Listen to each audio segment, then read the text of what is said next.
रहीम अस्सलाम वालेकुम रहमतुल्लाहि व बरकात क्या हाल है जनाब मित्रों ठीक ठाक हो। मैं उम्मीद करना तुसीं अल्लाह पाक दे फजल करम शुक्र रहमत नाल बिल्कुल ठीक ठाक होवोगे। मैं तो अपना शफाक अहमद, तुसीं देख रहे हो पंजाबी ऑफिशियल टीवी। अज दे व्लॉग दा करने आगाज़। व्लॉग शुरू करने तो पहले मेरे चैनल नूं सबसक्राइब फॉलो ते बेल आइकन दे बटन जरूर प्रेस कर लियो ताकि साड़ी मजीद न्यू वीडियो नोटिफिकेशन सब तो पहले बआसानी तुहाडी स्क्रीन ते पुजे।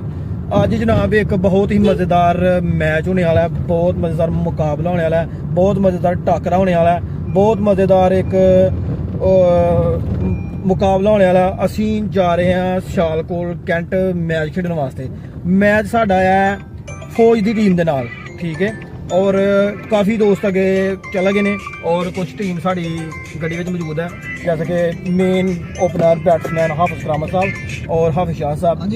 तुसीं साडे पिछले व्लॉग च वेखिया सी लाहौर कामसट यूनिवर्सिटी मैच खेड गए, लेकिन उत्थों सानू नाकामी का सामना करना पिया, असीं नहीं विन कर सके क्योंकि उन्होंने एक प्लेयर बहुत अच्छा सी और उन्हें बहुत सानू फायदा लाया। तो इंशाल्लाह असीं जा रहे हैं हुण ग्राउंड की तरफ।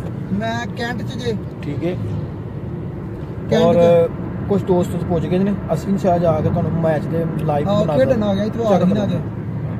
फाइनली जनाब एक टीम ने खेल लिया और दूसरी टीम जी वो खेलने वास्ते तैयार है। बैट पैड हो रहे हैं और टारगेट कितना जनाब 221 का टारगेट 25 ओवर, ठीक है। लेकिन स्कोर तो बहुत हैवी है, लेकिन साढ़े जो प्लेयर ने नौजवान ने बहुत एक्साइटेड ने माशाल्लाह। इंशाल्लाह पूरी उम्मीद है कि मैच इंशाल्लाह विन करके बाहर आएंगे।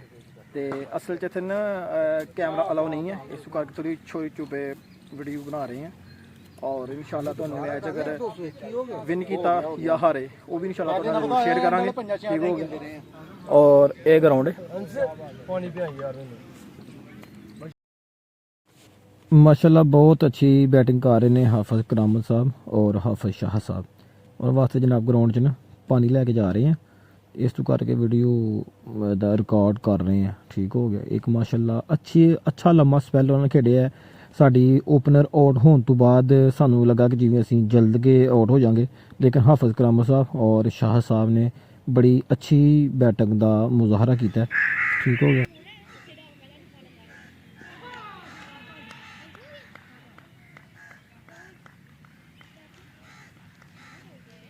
तो जी फाइनली शुक्र अल्हम्दुलिल्लाह असी मैच विन कर गए हैं और साडे बैट्समैन हाफिज करामत साहब और हाफिज शाह साहब वैल बैटिंग वैल प्ले बहुत अच्छी उन्होंने बैटिंग की है और एक टीम नू लंबा स्पैल दिता है, ठीक हो गया। और एंड वाले ओवर च ना 15 स्कोर चाहिए सी और साढ़े पिंड का बैट्समैन मोहसन वो दुबई 11 खेडता रहा, दुबई 11 खेडता रहा, तो वो पाकिस्तान छुट्टी आया सी। उन्हें एंड वाले ओवर च 15 स्कोर चाहिए सी, 2 छिक्के मार के मैच में विन करा दिता। और अपने हाफिज साहब बहुत अच्छी बैटिंग की है, तबरेज़ भाई और हाफिज शाह साहब। और मैच विन की खुशी पार्टी अभी तो पार्टी शुरू हुई है और साढ़े कप्तान साहब हामद साहब, ठीक होगा, और बच्चा पार्टी, ठीक होगा जनाब।